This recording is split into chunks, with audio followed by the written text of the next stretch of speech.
Hello and good morning, everyone.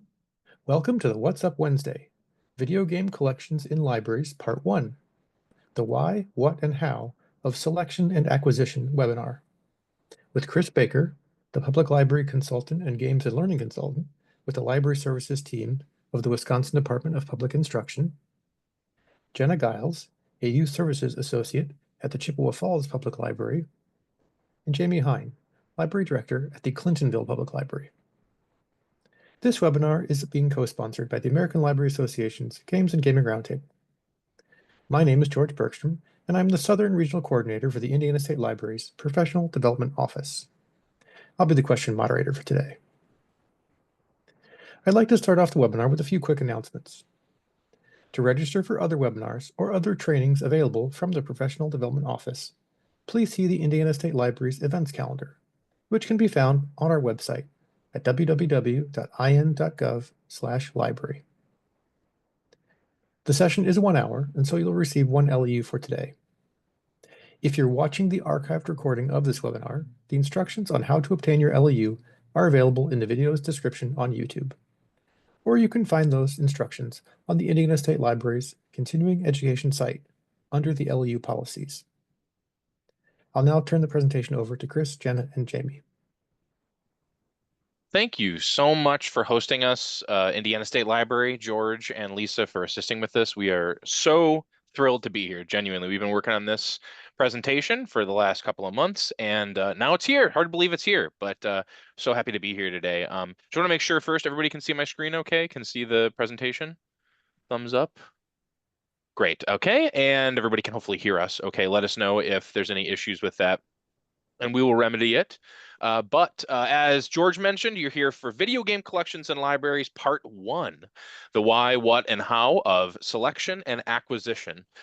So George already introduced us. My name's Chris Baker. I'm a public library consultant and games and learning consultant with the Wisconsin Department of Public Instruction. The Wisconsin Department of Public Instruction is our state's education agency, and I specifically am on the Library Services team, which serves as our state library agency. We don't have a state library in the traditional sense that like Washington State Library or Indiana State Library I might have, where they might actually have a space you can visit. But we still, of course, offer leadership and consultation and serve as stewards for federal and state funds for our 380 plus libraries in Wisconsin. And I'll hand it over to Jenna. Hi, I am Jenna Gilles. I'm the Youth Services Associate at the Chippewa Falls Public Library. We have a city population of about 14,600 people, plus the surrounding rural areas. We have a fair number of patrons who utilize both us and surrounding communities, such as a larger city of Eau Claire, and then smaller villages of Fall Creek, Bloomer, Cadet, and Stanley. Jamie? Yeah, I'm Jamie Hein. I'm the director at the Clintonville Public Library. My municipal size is about 4,600 people. Service population is about 7,000. Pretty rural. We're about 45 minutes west of Green Bay, so kind of in the middle of nowhere somewhat, sort of thing. So pretty rural anyway. And it's one thing we wanted to touch on too is kind of that we all have a little bit of different stories in terms of coming to video game collection development in libraries, which we hope will be helpful in demonstrating almost like vignettes that kind of no matter who you are, or what your background is with library work and what your experience might be with games, there's a lot of different pathways that one can take to get into developing game collections in libraries. For my part, I've been a lifelong capital G gamer, still play games religiously to this day, mostly PlayStation 5, Switch, and on the PC. But because of that, when I started coming into the library world, I had a lot of pre-existent gaming excitement, passion, and knowledge. And I was a little bit surprised to recognize that quite a few libraries were not, and that was about 2014, 2015 was when I first started working in libraries. I was surprised to learn that many libraries were not offering video games at all in their collections. That surprised me, knowing that games were such a popular medium. And so I worked with my directors at multiple different libraries that I worked at. First, the Spring Green Community Library in rural Spring Green, Wisconsin. I actually see one of my former bosses here today, so hopefully I do you proud, Carrie. And then eventually at the Portage Public Library in Portage, Wisconsin.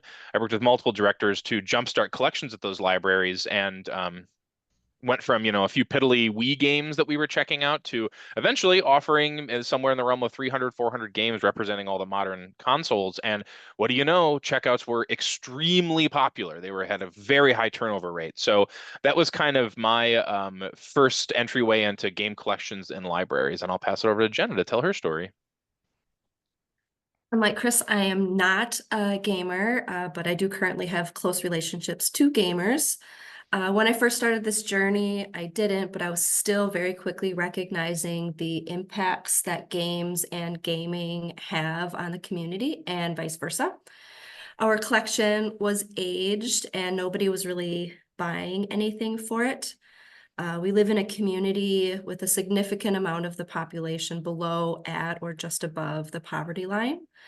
We have a fair number of single earning households, quite a few group homes, and a lot of latchkey kids coming into the building. And also the rural parts of our service area have a difficult time getting quality and reliable internet service. So I've quickly become obsessed with making sure that games can be accessed and enjoyed by everyone. And we ran a report at the end of September, and our video game checkouts were at that time, about a month ago, over 100% of how often they were checked out all of last year. Jamie? Nice. Yeah. And I'm much like Chris. I've been a capital G gamer since receiving a Nintendo Entertainment System for Christmas in the late 80s. And I've been kind of following the industry ever since then through different sites, journalists, personalities, all that sort of stuff. And since I had an interest in such, my predecessor let me make the decisions on our collection. And our collection has several different platforms and such, and it's been quite successful, in particular with our Nintendo Switch games. And currently our collection, we've had around 1,000 checkouts of video games at our library, and we have a little over 250 games in our collection. So we're going to be going over a lot of different information today. We're going to be going over why video game collections, what's some data that might be persuasive to you or to potentially to funding bodies that might be a little skeptical about giving some funding or appropriating funding to develop collections in libraries, video game collections in libraries. We'll be going over some general funding guidance and maybe some tips to jumpstart your collections and things to be aware of in terms of planning for funding. We'll be doing an overview of some selection resources and some best practices when it comes to considering what types of games you might want to utilize in developing a video game collection. We'll go over acquisitions because the nuts and bolts of kind of where, how, and when of developing video game collections might look a little bit different than some other media like DVDs or books or audiobooks. We'll be going over equity and accessibility because that's a huge part, I think, that all of us are very passionate about when it comes to video games and game collections and libraries, that intersection with justice and equity and accessibility. And then finally, we'll have a little bit of time for Q&A where you'll be able to ask us anything that crops up along the way. Bear in mind that this is going to be a little bit of a fire hose of information today. So you can always go back to re-watch the recording if you need to, or you can reach out to us after the fact if you'd like to get further clarification on anything. The biggest thing I think, though, is that you might not leave today being like, great, I know everything that I need to know to immediately start developing the perfect video game collection in my library. But I hope that this will be exciting for everybody to get spark that little enthusiasm to begin developing a video game collection and give you some places to turn in terms of getting started with this process. So why? Let's start off with why, right? Are there actually that many gamers in the United States? And the spoiler alert is yes, very, very much so. And I think this should matter to all of us who are working in libraries, hoping to reach broader populations of people and being able to sustain and make sure that our collections stay exciting to a modern population of library users. This data and a lot of the data that you're going to be seeing that I'm going to be pulling and sharing today comes from a group known as the Entertainment Software Association. They're a trade association that represents the interests of groups like or organizations like Sony, Microsoft, Nintendo, Disney, Warner Brothers, etc. Right? So some of it is you're going to want to take this with a grain of salt, because they are a trade association. So they're going to want to make sure that their stats do look good, of course. But that being said, they are probably the organization that is doing the most robust data collection of video game players in the United States. So I think they're still helpful and give us a pretty valuable picture. And this is something that I use every single year when I'm doing work in this space. The ESA releases a new report each year called the Facts About the US Video Game Industry. So this is quite up-to-date information. And as of 2024, they estimated that 190.6 million Americans ages 5 to 90 play video games. That is a whopping 57% of Americans and 3.32 billion people that play globally. To put that into perspective, it is now more likely than not that any day you're walking down the street, any random person that you stumble across or walk besides more likely plays video games than they do not. So hopefully that puts into perspective of maybe potential library users that might not be seeing themselves currently in the library, but could if you started offering not just a small video game collection or just trying it out, but prioritizing a robust video game collection. And this shows no signs of slowing down either. You can see here from 2015 to 2024, we've just seen the number of gamers continue to increase by pretty strong metrics, anywhere from 3% to 7% year over year annually. Started in 2015 when they started gathering some of these stats with around 2.303 billion gamers estimated worldwide. Now we're up to 3.32 billion. So we can see an increase in 10 years of just about a billion, over a billion gamers. And these are people who are growing up, creating their own families that could potentially go to the library, people that are getting jobs in management and administration, getting their master's degrees and PhDs, and are becoming future leaders in society that grew up as gamers. So that's a really important thing, I think, to bear in mind.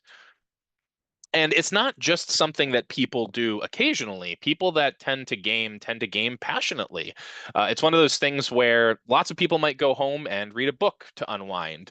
They might cook or garden. They might watch TV. They might go play basketball, whatever, right? A lot of gamers, though, that's what they're spending their recreational time doing, is playing games. So you can see here 18 to 29, 30 to 39, and 40 to 49 in terms of age, the smattering of people who play games anywhere from 6 to 10 hours all the way up to 16 to 20 hours are pretty high percentage points of those people who say they do play games.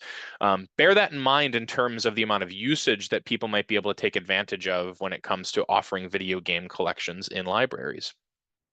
And you can see that 61% of the US population at this point reports playing video games for at least 1 hour every week. But it's not just about the fact that there are a lot of gamers, and it's not just about the fact that gamers tend to game pretty frequently. It also is important to bear in mind that the types of people who are gamers at this point. For a very long time, there was this persistent kind of pernicious stereotype that gamers were sort of basement dwelling, mostly young male basement dwellers, right? That was kind of the thing. And that has really changed. So I think it's really time for people that might have that type of stereotype in their mind to toss that away. At this point, we see that people of all ages play. And in fact, the most sizable portion of gamers in the world, in the US, for our purposes, are age 18 to 50. The average player age in 2004 was 29, and now the average player age is 36 years old. Also, in addition to that, we can see the split in terms of whether it was young men that are playing video games, young women, whomever, whatever some gender identity is.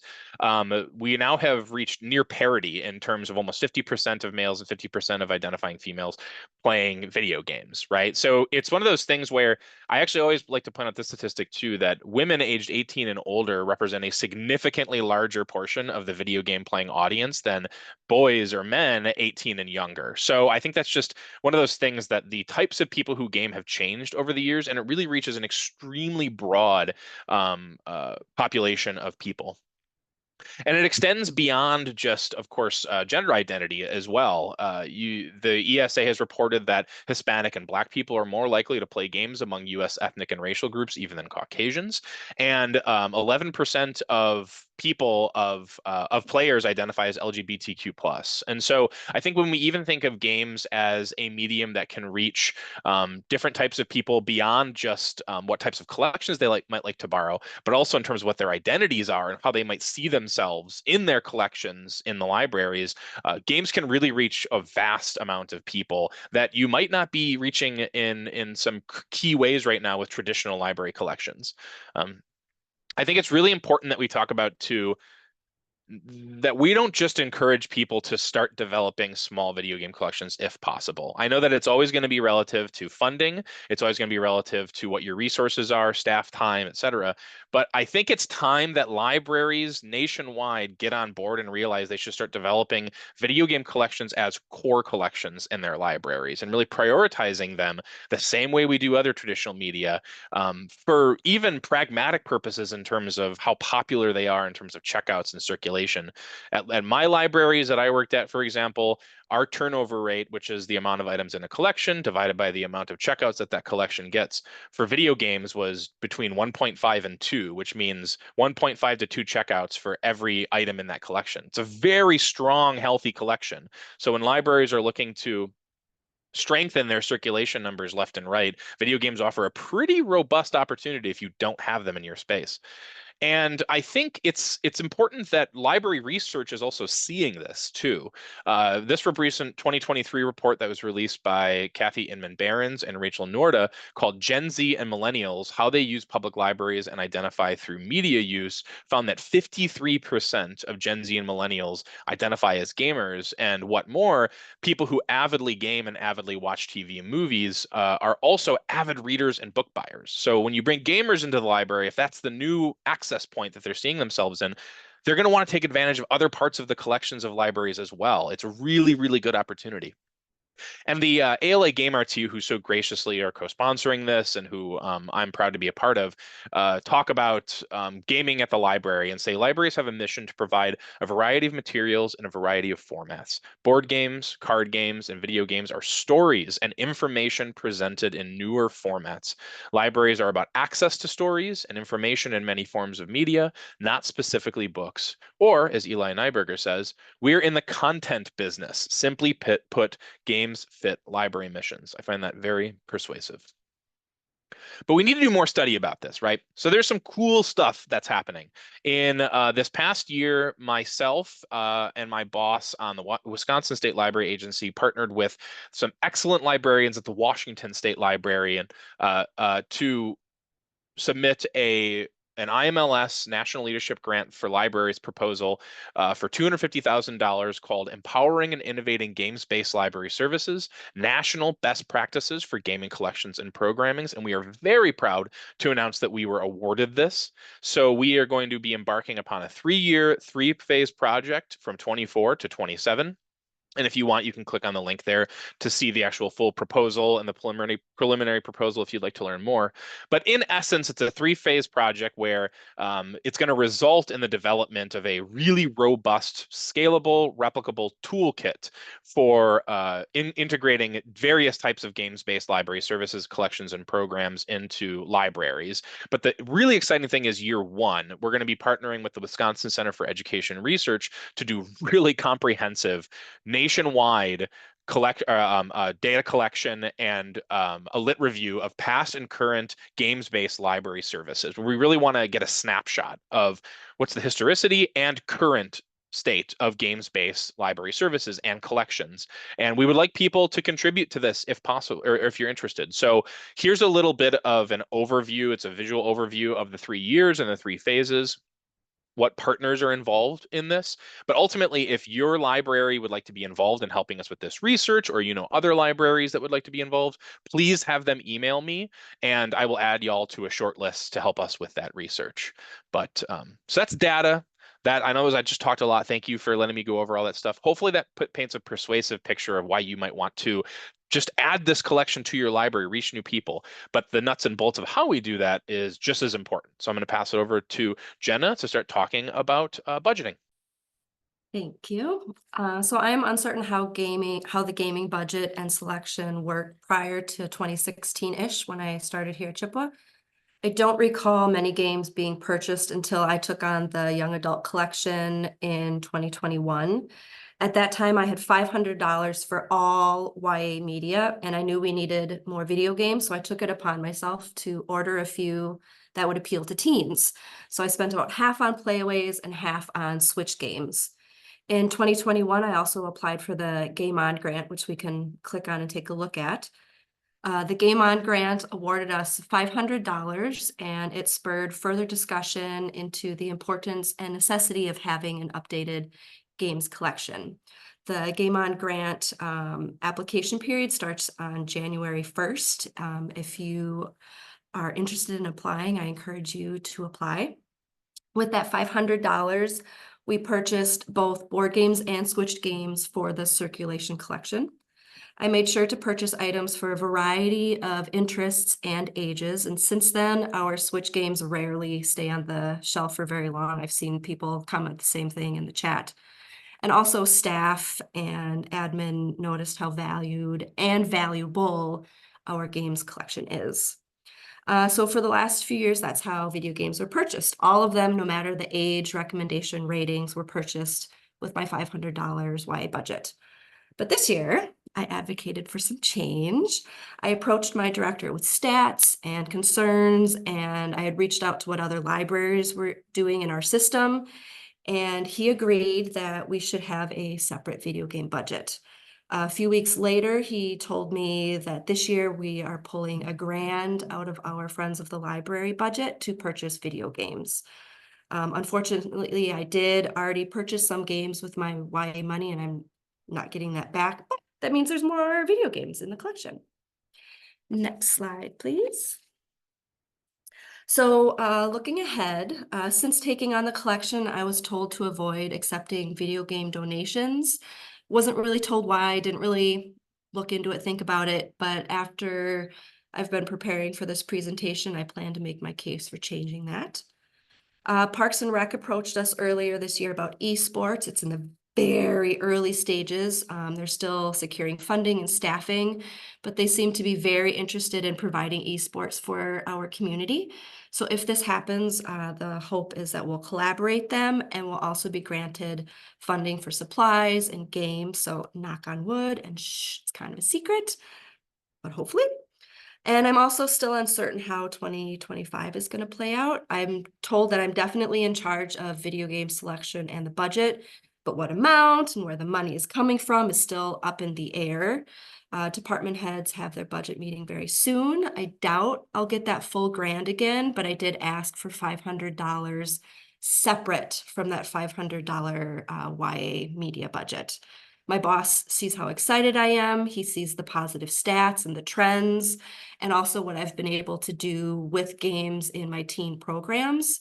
So I know I have his support. It's just up to the budget now. And I'll turn it over to Jamie. Yeah, and for Clintonville, basically our collection kind of started with my predecessor and some previous staff. They kind of talked about it, and then we're looking to buy some games and such, and I kind of, they looked to me to give some recommendations, and this was like 2009, 2010. In 2011, we got some donations that really kind of got our collection off the ground. $500 from our local Shopco and a $500 donation from our local Optimist Club. And with that, me and our youth services person at the time were directed to go to a local video rental store that was closing and just kind of buy what we could, sort of thing. And that really kind of just started the collection and got us the foundation that we needed to build off of. I continued managing that collection, even as, before I became director and as I've transitioned to my current position and such. And for the most part, it's the use of adult AV funds, which roughly we get about $3,000 to $4,000 a year for that, for all adult AV materials. So, and so I try to, hopefully allocate some of that to video games throughout the year. For the future, we'll continue using our adult AV funds, hopefully looking for donations, whether that be games or monetary donations, or also just leaning on our friends group to help out with our collection development funding and such. And then the next slide is just kind of a snapshot of our current collection and the different platforms that we have and such. So now we're going to move on to selection resources and tips for games, and Jenna will speak about that. Are you completely new to video games? Are you feeling lost already? Are you unsure of the terms and all of the technobabble and what is what in the world of gaming? I was too, and I have spent a decent amount of time looking things up, especially after teen programs where like all they talk about is gaming. So I've put together a long list of resources that I used to help educate myself. I've really enjoyed diving into the gaming world. It can be so toxic and you always hear horror stories, but there are many people, including these guys, who have been so supportive of one another. And I've also seen it in person at my teen programs and in the articles and videos and research that I've consumed. So educating myself has these video game 101 type resources, as well as everything that I'll reference throughout the presentation, including more notes that we have time for during the presentation. So with that said, when I get down to choosing which games we're going to spend our limited budget on, I typically spend some time looking at what the game release schedule is going to be for the year. So like Metacritic and GameSpot have long lists, but ALA's Gaming Roundtable spends a lot of time putting together these really helpful quarterly lists. After a while, you do kind of learn like what the most popular games are going to be, what the annual favorites are. So like the new Mario games, the new Call of Duty, new sports games. But this list includes what's beyond the bestsellers and what the projected bestsellers might be. They list what platforms it's on, what genres, type of gameplay. It really breaks it down for you. And this will be helpful too for filling in the gaps in your collection over time. So once I have a list of games that sound interesting or might fill in the gaps, I can go in and do a little more research, reviewing the games and looking up how much they cost and stuff like that. And the next slide goes into more detail on that. So I started to follow a bunch of and a variety of gamers and content creators on TikTok. My resources page lists a few. I tend to follow folks who have short videos and share reviews about the non-bestseller games, like a lot of cozy games. And during my teen programs, I've had quite a few express interest in non-violent games and games that are not bestsellers. They want to branch out. So while I don't have the funds to buy all of the games I hear about, these creators have helped me suggest games to teens to try out. And then I like to think the teens think I'm a little cooler for that too. Reddit can be helpful too, but like Goodreads or Metacritic, you want to use your judgment and critical thinking skills. You'll find reviews from people on the game publishers and creators' websites, on Nintendo, on Steam. I've recently began exploring Steam. Many of my teens and tweens use it, so Steam is worth exploring too, if you have a few minutes here and there to look through it. How long to beat? You have to have an account for that, but I've had patrons talk about that as well. So there's reviews and talks about the ease of playability quite often. Awards lists are also extremely helpful, and they've helped me find some interesting games to buy or to suggest. Jamie will share more about those in a minute. And also when I'm selecting for our game collection, I always have diverse content, representation, and the types of gameplay at the forefront. And I'll go more into that later. Now over to Jamie. Yeah, I'll kind of echo the a bit about gaming websites. Jenna mentioned GameSpot. There are a couple other sites that I follow as well, IGN and Polygon, and I follow those sites along with a number of their staff that work at those sites on various social media platforms, and that helps a lot to get ideas of like when things are coming out and maybe early impressions of things, or even just finding out when the review is so that you can get a better idea of like, okay, hey, this actually looks pretty good. Maybe this will be a good fit for our collection and such. But the other part that they do sometimes is they do best of lists, and this is based on genre, platform, and usually, halfway through the year or towards the end of the year. And this is just really great for finding out, like, okay, these are the best games. Let's maybe focus on these, or at least just help you to focus on, like, if you're needing to move towards a different genre that maybe you feel like you don't have enough of. Okay, hey, here's a list that gives you a good genre list. Actually, one of the best lists I've seen this year is from NPR, who's been ramping up a lot of their game coverage recently. And this is just the best games of 2024 so far. This was at the end of June, so halfway through the year. And this is really great because it has a part where you can select genre, and then there's also a spot where you can select platform. So you can, move away some of those, PC only or mobile only games and look at just games that are on consoles that you can purchase. And so once again, just a great way to see other sorts of genres that maybe you're not filling in and such. Moving on from that, the Game Awards. This is something that happens annually in December, and the nominations are usually posted in November, which is kind of, once again, a great time of year to get some of that stuff, because once again, best of year, genres, platforms, that sort of stuff. And it's also the same time of year as Black Friday and other sorts of sales are happening and such. So you can hopefully get a pretty good deal on some of the best games of the year. Donations. I have not gotten any video game donations yet, but I would definitely welcome them.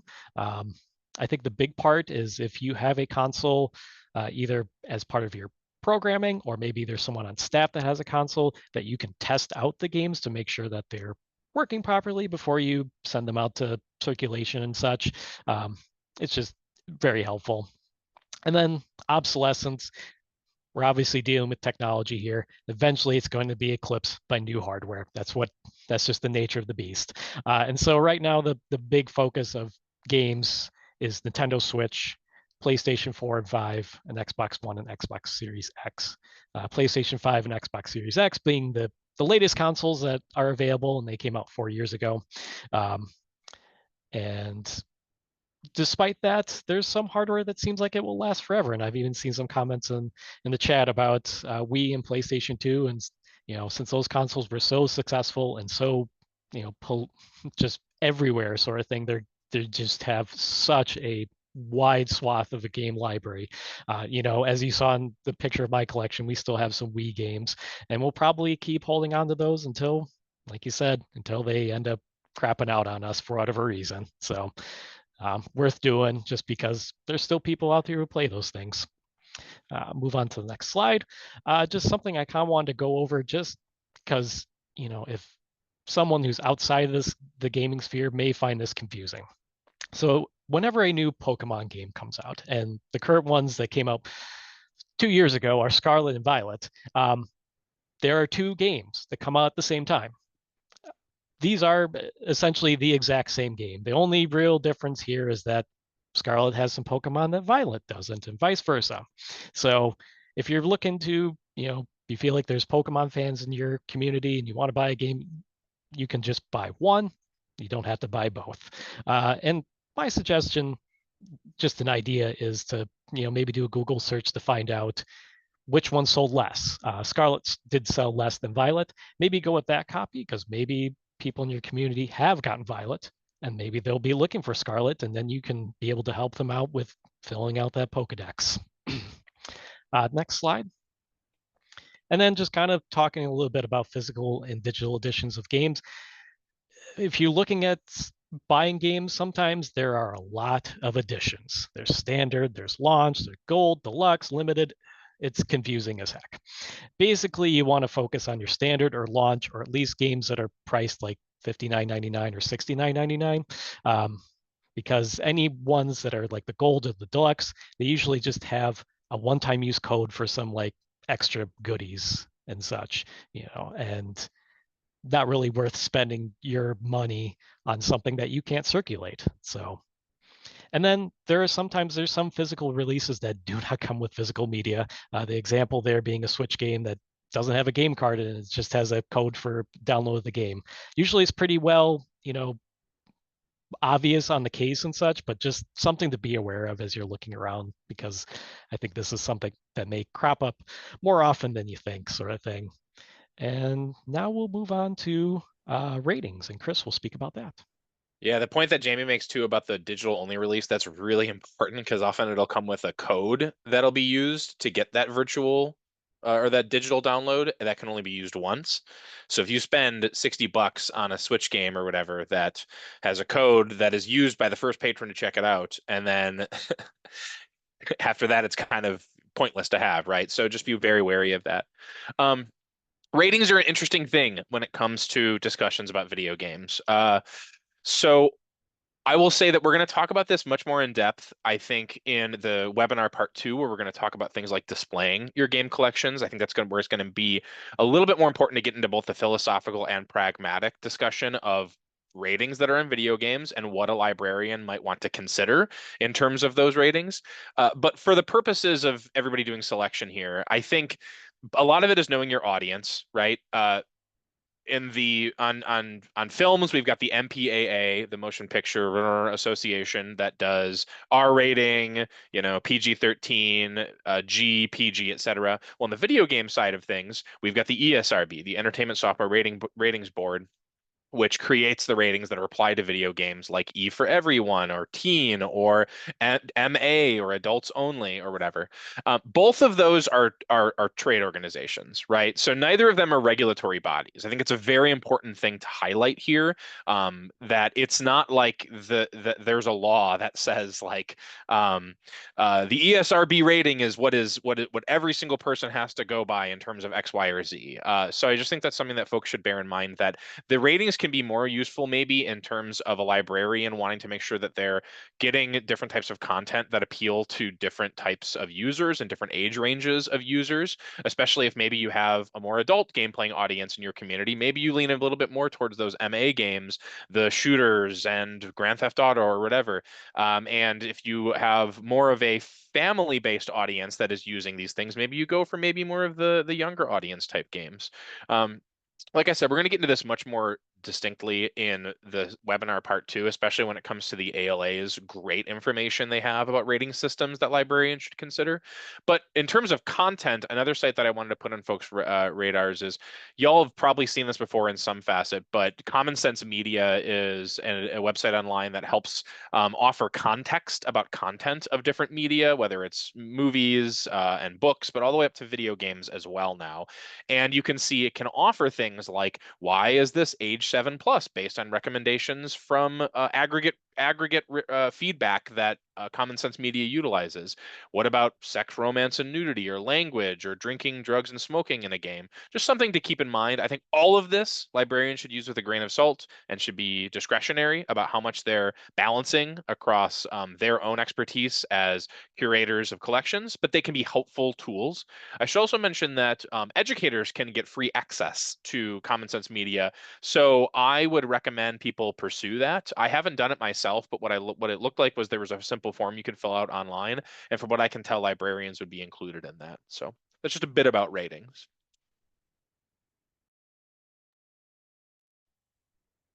So as I've said, I've only done this for a few years now.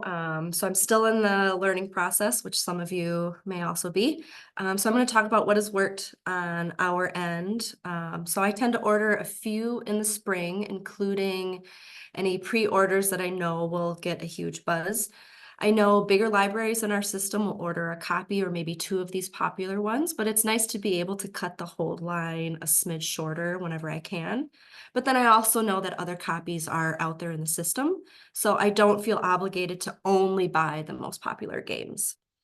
I like to make sure that the first few are processed in time for either spring break or summer break when demand is higher for the games.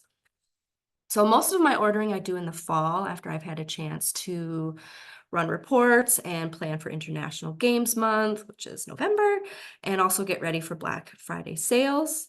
Also, games that have been out for a little while might be a little cheaper in the fall, or games that have been around since last year.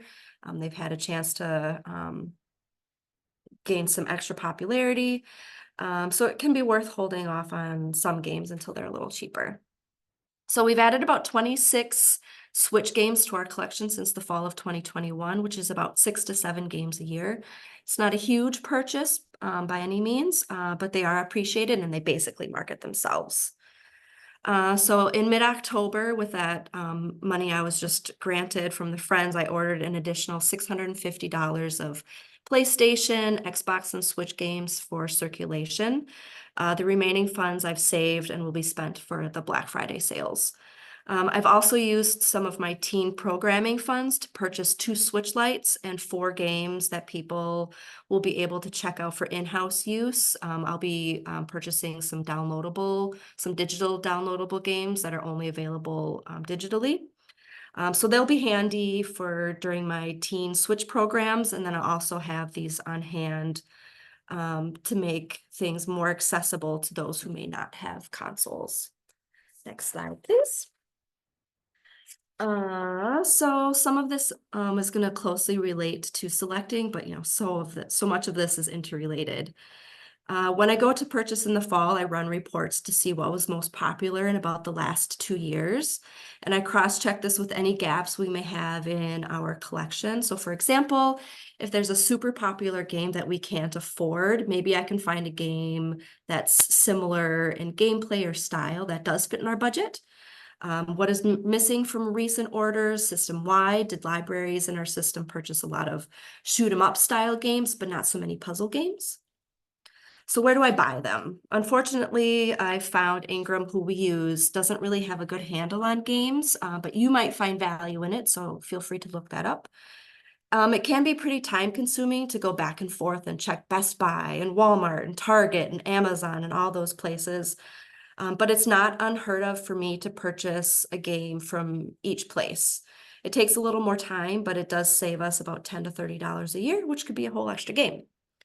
Also, my boyfriend is an avid video game collector, so whenever I join him when he's on tour, we go visit used game stores. I keep a small list of games in my phone to check for.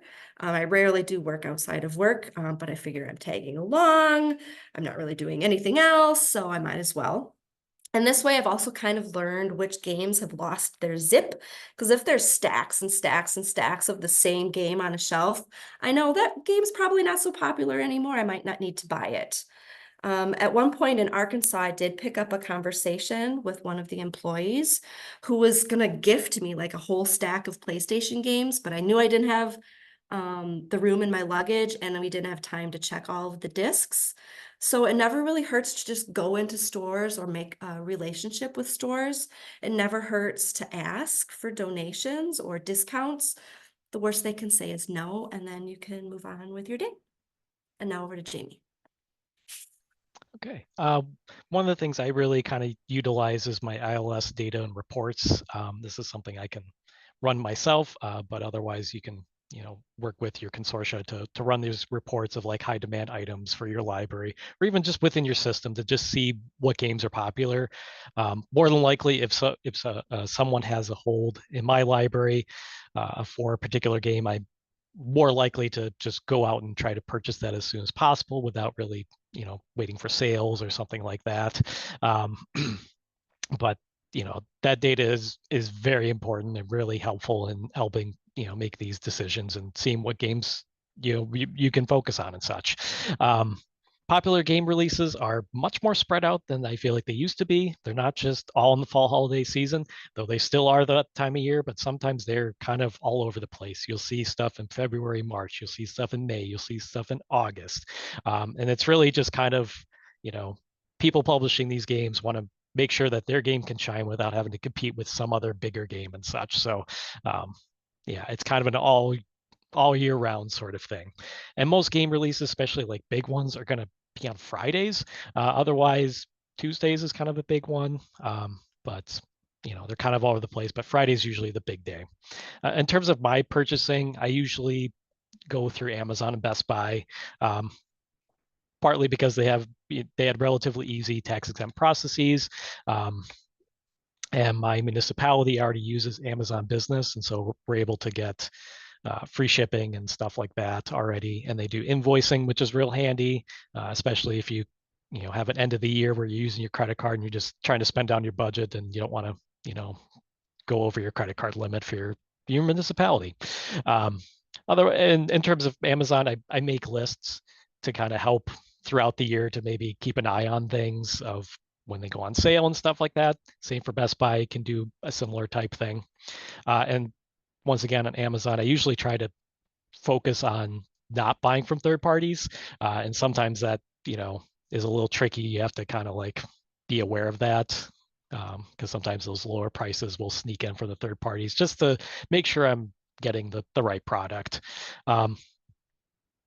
Yeah, and Crimson Ink, I have not used them. I've been seeing people in the chat use them, which sounds great. I saw them as a vendor at PLA several years ago and have been on their mailing list, which is really helpful because they send an email out every month to show the games that are coming out in the forthcoming month.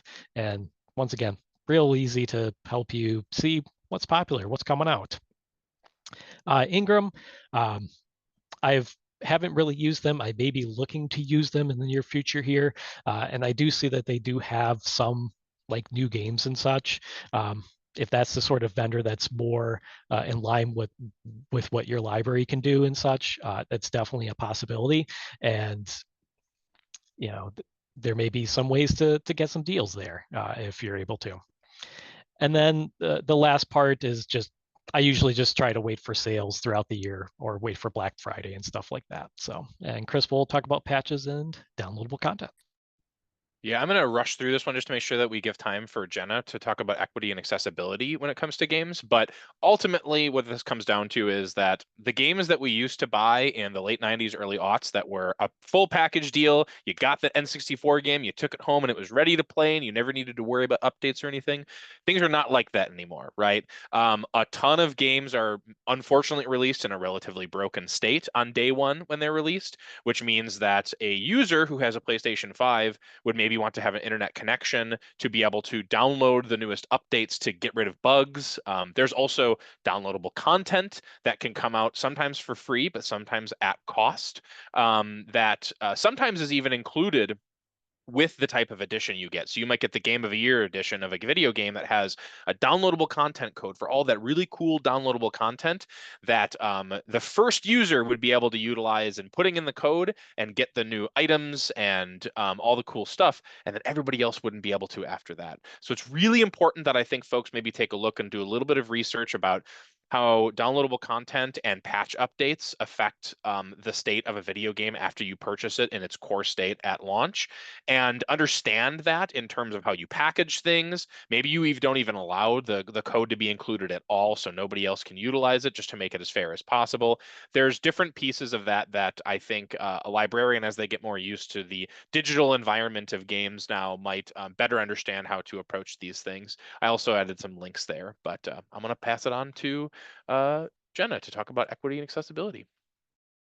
Okay, I'm going to try and go fast. Accessibility is incredibly vital to the health and well-being of individuals and communities, so it's become a really huge passion of mine to learn as much as I can. Gaming is often the best and most accessible way for the disabled community to connect with others. So I've read numerous times how important gaming it is, who may not be able to socialize and connect with others in other ways because of anxiety or due to lack of transportation, buildings and spaces that are unfriendly or inaccessible because of immune systems or what have you. So we also want to think about affordability. We overhear how nice it is for people to try a video game before they buy it. But a good amount of the population is below, at, or near poverty. According to data from the Annie E. Casey Foundation, about 16.6 million young people are in households that have an income of less than twice the federal poverty level. So we know how valuable libraries are with getting information and resources to people, and this should be true with video games. Consoles are expensive, games are expensive, subscriptions are expensive, and libraries can help bridge the gap. Next slide, please.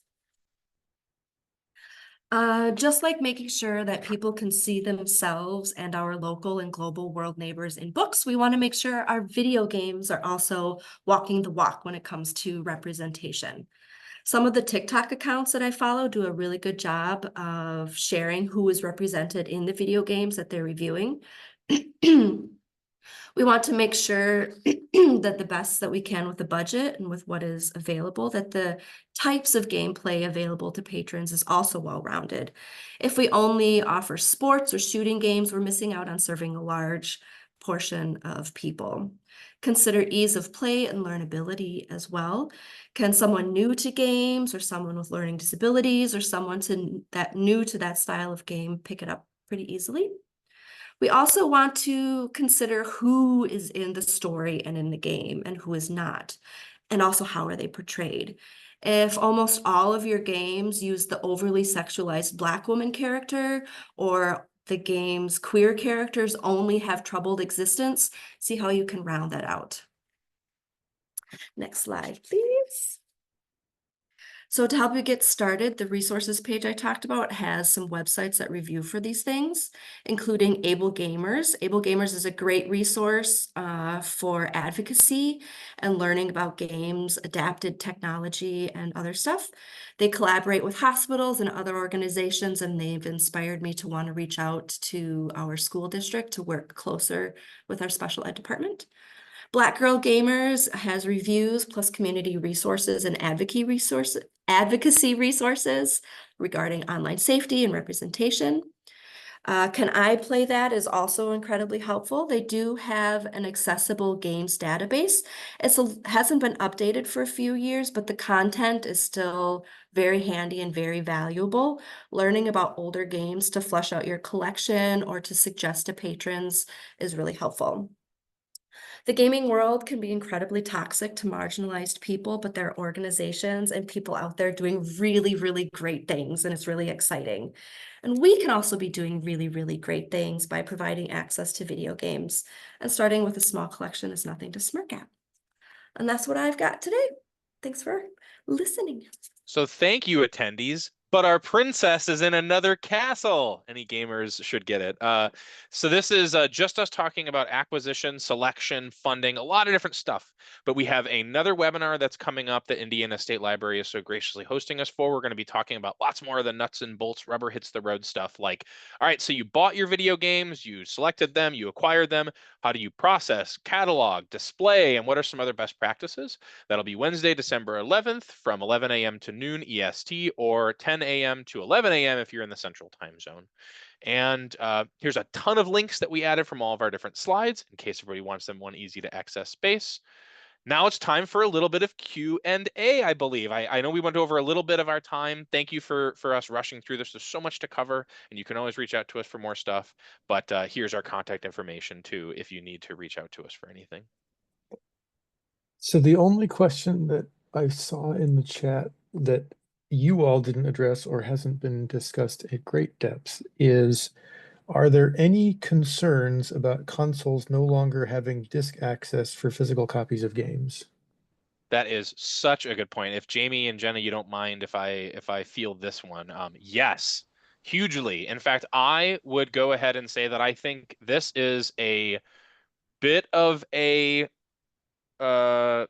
crisis for the field. Like, I think we need to figure this out, and as a field collectively, and I think we need to really convene with game developers and platforms that offer digital downloads and already have the digital infrastructure to facilitate this, like Libby/Overdrive, I believe Comics Plus. There are some other apps and platforms that work in this space. I mean, essentially developing something along the lines of a Hoopla, maybe not with their extraordinary prices that price out libraries, but something like that, where users can use their library card to check out digital versions of games. I will say that there are some things happening in this space. There are conversations that are happening in this space. There was a recent, from the same grant year that we were awarded our IMLS grant to do national practices for games-based library services. There's a colleague over at the University of North Carolina, Raleigh. I believe George was actually the one who made the connection with us. His name's Colin Post, and he was awarded a $150,000 grant to try to develop a digital forum for games where they would bring together some indie game developers and some other people to talk about developing some best practices, maybe some licensing and legal structures for exploring digital checkouts of games. I will also say that there's a colleague of mine here in Wisconsin who works at the Portage County Public Libraries. He's a director, and he's already been having conversations with some people at Overdrive.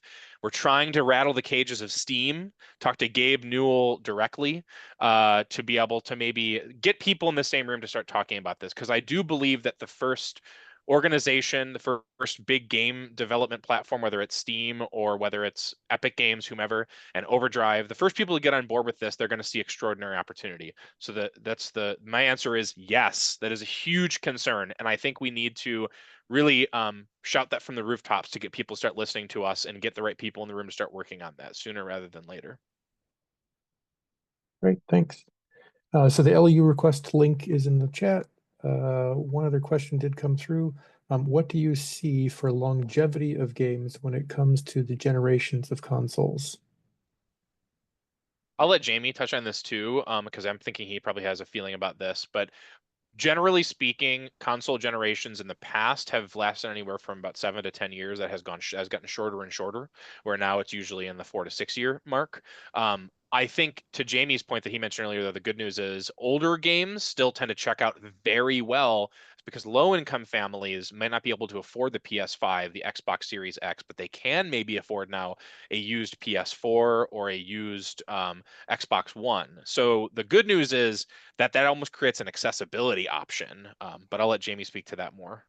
Yeah, well, and what's nice too is some of those consoles do have backwards compatibility and such. Xbox is definitely better at this than PlayStation, but generally, which is why for a long time I wasn't buying PS5 games right when the PlayStation 5 came out 4 years ago, partly because one, it was hard to find the console, but two, I could just get PS4 games. Guess what? They work on the PS5 as well.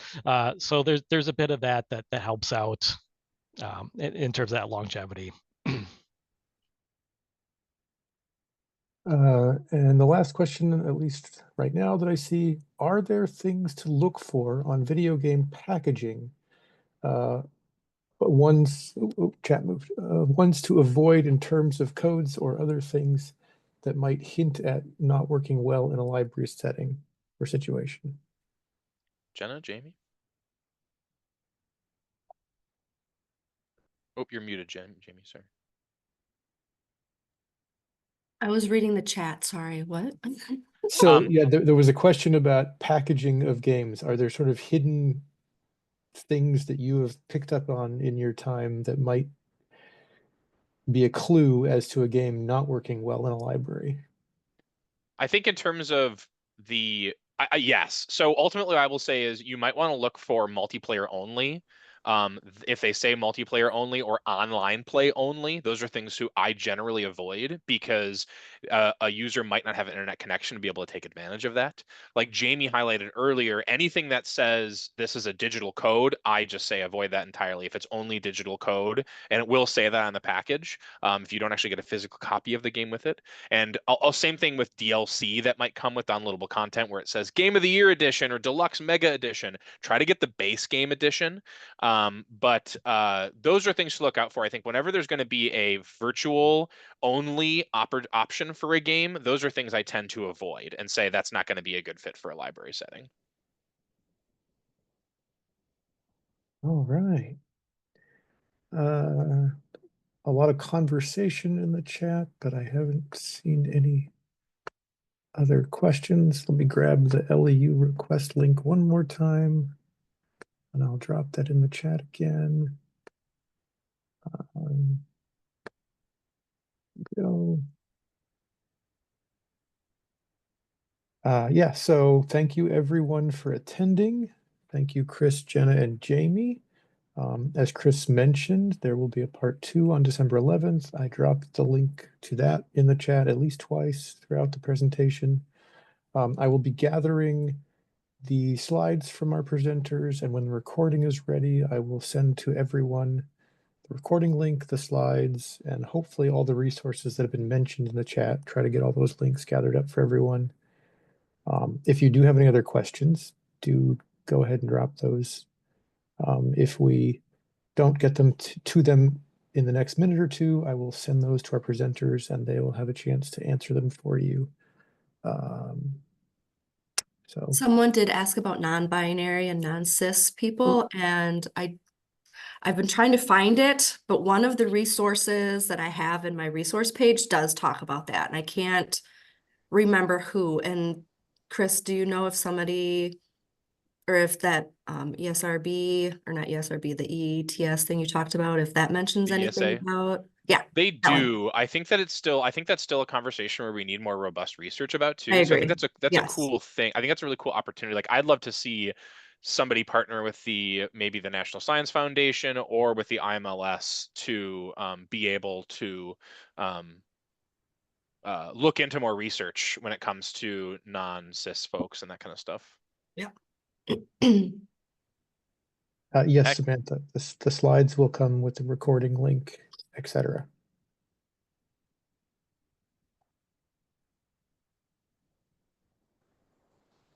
All right, I'm seeing a lot of thanks, but I think we got all the questions. Oh, wait, here's one. Chat was going by so fast. Can some of the older consoles be backward compatible for accessibility features like eyeball tracking? that is an interesting hardware question. I think I would probably need to know more about the specific game or hardware that you'd be talking about, Willis, but I think it would be something that totally could be investigated. So I think it'd probably be a case by case basis. I wish I had more than just general information to offer on that, but Able Gamers is a good resource to reach out to as well. They talk about some of that stuff, but yeah, I'm not techie enough for answering that question, but I would go to Able Gamers. They're, oh my gosh, they're so great. there They talk about a also lot of that stuff. there also is if people are curious about it, this is an open education resource sharing group that we have as a part of our Wisconsin offerings that anybody can technically join. But what I wanted to show too is that there's a really there's a guy named Steve. There's Can I Play That accessibility in gaming, and there's also Gaming Readapted. That's another resource. And finally, Steve Saylor has a YouTube channel for accessibility in gaming that I really think is terrific because he will go over often specifically accessibility features that are in games. Especially modern games that are being released as like Concord and that kind of stuff too. So yeah, Concord, ooh, that was a disaster, but that's a whole other question. All right. I think we can go ahead and stop the recording, Lisa.